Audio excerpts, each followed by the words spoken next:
Buenas tardes. Nosotros somos el equipo 2 y vamos a presentar nuestra metodología seguida en la síntesis de biofábrica para expresar proteína A recombinante de Staphylococcus aureus usando Escherichia coli. La producción de proteína A recombinante es un área de interés que ha cobrado gran relevancia debido a los múltiples beneficios que brinda su uso, entre los que se encuentra su selectividad al ligarse a anticuerpos monoclonales, a lo que ayuda durante la aplicación de técnicas de cromatografía por afinidad, que también tienen una gran capacidad para unirse a regiones FC de inmunoglobina, permitiendo su uso en técnicas de purificación de anticuerpos, así como aplicaciones en columnas de afinidad, ya que la proteína A es eficiente capturando y purificando anticuerpos con alta especificidad y rendimiento. La producción de la proteína A posee un valor significativo ante su creciente demanda para uso en investigaciones científicas y diversas aplicaciones biotecnológicas, ya que su obtención a grandes escalas mediante cultivos no es viable debido a la patogenicidad de Staphylococcus aureus. Es así que resulta de gran importancia encontrar una metodología viable de producción, para lo que inicialmente se muestra en pantalla el mapa del vector a usar, la secuencia del inserto del gen y los primers a emplear. En base a los fundamentos ya mencionados, nuestro objetivo es desarrollar técnicas estandarizadas para generar la expresión recombinante de la proteína A más PELB en el vector plasmídico PET20 y que éste cuente con la eficiencia y potencial requeridos para su uso y aplicación en la ingeniería genética.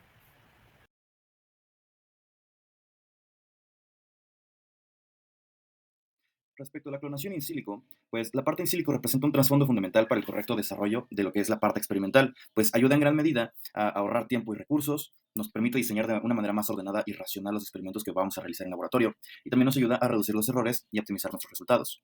Por esto, como parte de la estrategia de clonación, se realiza de manera previa a la parte experimental el análisis correspondiente a la clonación in silico. Esto puede hacerse con ayuda de software como lo son Snapgene o Benchling. Para esto, primeramente, necesitamos algunas cosas, como lo son la secuencia nucleotídica del vector plasmídico, en este caso, que es el PET20B+, también la secuencia nucleotídica del inserto, y también requerimos de un diseño de primers. Requerimos de los primers para poder añadir los sitios de restricción a la secuencia nucleotídica de nuestro inserto. Con todo esto preparado, se hace la digestión y ligación en Snapgene o Benchling. En este caso se muestra la interfaz de Snapgene. Entonces se hace la digestión y la ligación en este programa con las enzimas de restricción elegidas, que en este caso son NDE1 y SHO1. Estas enzimas se eligieron debido al tipo de corte que producen, generando extremos cohesivos o pegajosos que facilitan la adherencia entre fragmentos al momento de hacer la ligación, debido a la complementariedad de bases que se produce entre dichos extremos pegajosos. Además, estas enzimas cortan de manera estratégica en la región que nosotros deseamos retirar del plásmido, para que en ese espacio resultante podamos insertar el gen de la proteína A más PLB en nuestro caso. Y además estas enzimas pues no son capaces de cortar a nuestro inserto en regiones intermedias, por lo que no corremos el riesgo de que éste se dañe durante el proceso de digestión. Simplemente cortan el inserto una vez ya se ha hecho la PCR y se han añadido los sitios de restricción para estas enzimas. Normalmente el inserto no tiene por sí mismo los sitios de restricción para las enzimas NDE1 y SHO1. Con este proceso se obtiene el siguiente mapa de restricción, en el cual podemos observar en la región resaltada con color como rosado, lo que correspondería a la secuencia insertada del gen de proteína A más PLB en el vector plasmídico PET20B+.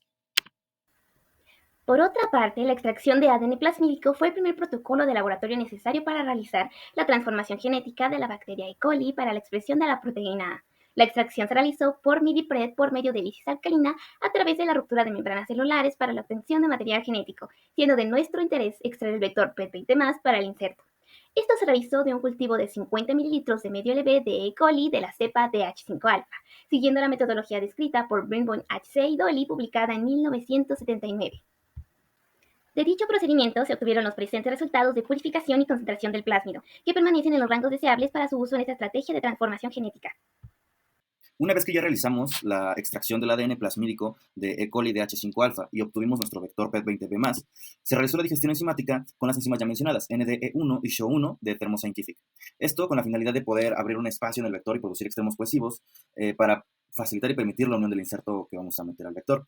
Entonces, se añadieron las enzimas de restricción ya mencionadas y se incubó por 4 horas a 37 grados Celsius. Posteriormente, la purificación del plásmido ya digerido se hizo por medio de electroforesis en gel de agarrosa al 1% de concentración y buffer TAE 1 por, usando como método de purificación el kit de extracción PureLink.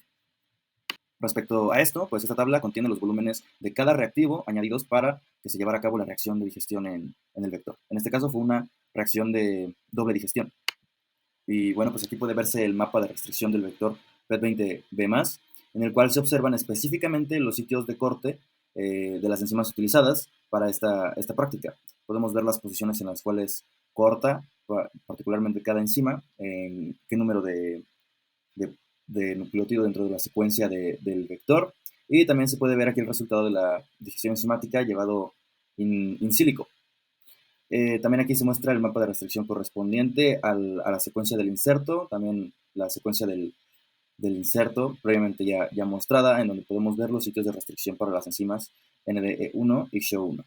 En esta imagen de un gel electroforético in silico, se simuló lo que sería la obtención de los fragmentos al utilizar estas enzimas, y pues por medio de esto se predice que al realizar esta digestión enzimática deberíamos de obtener 3 fragmentos de tamaños distintos. Y finalmente, como resultados de esta práctica, podemos ver el siguiente gel de electroforesis, en el cual el primer carril de izquierda a derecha corresponde al vector sin digerir, y en efecto podemos ver que este, de acuerdo al ladder utilizado, posee un tamaño de alrededor de 7000 pares de bases, que corresponde con el tamaño que tiene el vector sin digestión. El segundo carril corresponde al plásmido ya digerido con las enzimas NDE1 y SHO1, y claramente se aprecia como el patrón de bandas resultante es el mismo a aquel predicho in silico en el software de Snapgene que vimos en la diapositiva anterior. Y también el tamaño de las bandas obtenidas, de acuerdo al ladder, corresponde con lo que se debía de haber obtenido. El tamaño de cada banda se muestra en pantalla en la imagen. Al lado de este carril, en el número 3, este corresponde al vector digerido pero purificado, es decir, que se ha hecho purificación, se ha cortado el gel y se ha vuelto a correr la electroforesis, obteniendo únicamente una banda que corresponde a la parte del vector que nos interesa para meter el inserto, ¿no? Después de haber realizado la electroforesis que muestra la digestión y purificación de los plásmidos, realizamos una PCR del inserto, esto con el objetivo de estandarizar las condiciones, sintetizar más copias del inserto y añadir los sitios de restricción en donde se van a generar los extremos cohesivos por el corte de las enzimas ND1 y SHO1, para posteriormente purificar los anticones. Como ya lo hemos mencionado, el inserto que se amplificó es el gen sintético proteína A más PELB a través del DreamTAC PCR Master Mix 2-por, en donde se sometió a una desnaturalización, es decir, se abrieron las cadenas de ADN elevando la temperatura a 95 grados Celsius. Posteriormente, el apareamiento se realizó a 3 temperaturas distintas, que serían 48, 50 y 52 grados, para comprobar con cuál de estas se amplificaba correctamente nuestro inserto. Posteriormente, la extensión se realiza a 72 grados Celsius y para el enfriamiento se utilizó una temperatura de tan solo 4 grados Celsius. Finalmente, para comprobar que esta amplificación se realizó con éxito, se realizó una electroforesis con un gel de agarosa al 2% y un TAE al 1%. Estos son los resultados obtenidos de la amplificación de los plásmidos, en donde se logró obtener un total de 3 bandas, una para cada una de estas temperaturas, 48, 50 y 52 grados Celsius. Las bandas obtenidas presentan tamaño y peso similar, pues como pueden observar se encuentran prácticamente al mismo nivel dentro del gel, y de acuerdo al ladder, estas bandas presentan un peso aproximado de 458 pares de bases. Esta electroforesis se hizo con el objetivo de purificar el inserto después de haberlo digerido con las enzimas de digestión ND1 y SHO1. En específico, nuestro fragmento es el 6, ya que este contiene APELB. Los objetivos de la digestión y purificación de PCR son principalmente producir extremos pegajosos que embonen adecuadamente con los generados por el vector PET20 y obtener únicamente el fragmento de interés resultante de la digestión. Para ello, a grandes rasgos se utilizó el gen sintético de la proteína APELB y las enzimas ND1 y SHO1, para después incubar por 4 horas a 37 grados centígrados. Luego se realizó la electroforesis en un gel de agarosa al 1% y buffer tie al 1%. La ligación se refiere a la unión de dos fragmentos de ADN mediante la formación de un enlace fosfodiéster, en donde una enzima conocida como ligasa cataliza la reacción de ligadura. En el laboratorio, las ligasas de ADN se utilizan para la clonación molecular, en donde se introduce un fragmento, que en este caso es PELB-IPA, en un plásmido, para el cual tomaremos el PET20. Y esto se inserta en una célula que vendría siendo E. coli para reproducirlo o, en nuestra situación, excretar la proteína A. Es así como nuestros ligandos son los que se muestran en pantalla, destacando la aplicación de T4-DNA ligaz de in vitro gel, la cual cataliza la formación de enlaces fosfodiéster y recibe este nombre debido a su origen y función en la replicación bacteriógrafo T4. Nuestro objetivo es unir de manera simultánea el fragmento de ADN de interés con el vector de clonación para llegar a una construcción de ADN recombinante capaz de ser introducida en nuestro organismo huésped, Escherichia coli. Las reacciones de ligación son las que se muestran en la pantalla. En una tenemos la reacción Pb1 medio y en otra tenemos la reacción Pb2,2. La reacción Pb1 medio, esto nos habla sobre la relación inserción-vector, es decir, en esta se utilizaron 1 microlitro de vector y 2 microlitros de proteína A. Y en la reacción Pb2,2 utilizamos 2 microlitros de vector y 2 microlitros de proteína PELB. Esta relación inserción-vector puede aumentar la eficacia de una reacción de ligación. Esto es importante ya que dependiendo de la proporción sube la probabilidad de que el inserto esté ligado en el vector. Finalmente podemos ver en la figura 9 los extremos pegajosos del vector y del fragmento, y finalmente podemos ver cómo estos se complementan y se realiza la ligación. Las reacciones de ligación tuvieron una incubación de 10 minutos a 37 Celsius y se guardó en la noche a 4 Celsius. Finalmente, en la figura 10 podemos ver al vector con el gen insertado, que en este caso sería la proteína PELB, y está resaltado con fucsia. La competencia celular se refiere a la capacidad de una célula para absorber ADN extraño de su entorno circundante. En este caso, para nuestro proyecto preparamos células competentes de Escherichia coli DH5 alfa. Y se realizó la incubación en un agitador orbital a 37 Celsius, 150 RPM, en un intervalo de 1 a 3 horas, pero terminó siendo como 3 horas y media. En la figura 12 podemos ver la gráfica de absorbancia versus tiempo, y esto es importante ya que nos va a indicar el crecimiento de cultivo, ya que lo estuvimos monitoreando. La absorbancia que queríamos obtener era de 0.4 para alcanzar la fase estacionaria de las células, y podemos ver cómo en la gráfica es el crecimiento exponencial de la célula.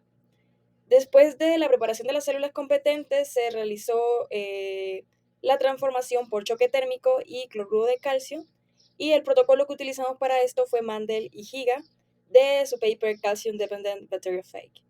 El objetivo de esto fue la preparación de células competentes de Escherichia coli y introducir un plásmido recombinante en una reacción de irrigación por el método de choque térmico. Después de obtener la preparación de células competentes, se pasa a realizar 4 muestras para realizar la transformación. En esta consiste en 100 microlitros de alícuotas y agregándole 4 microlitros de la relación de ligación de 1 medio.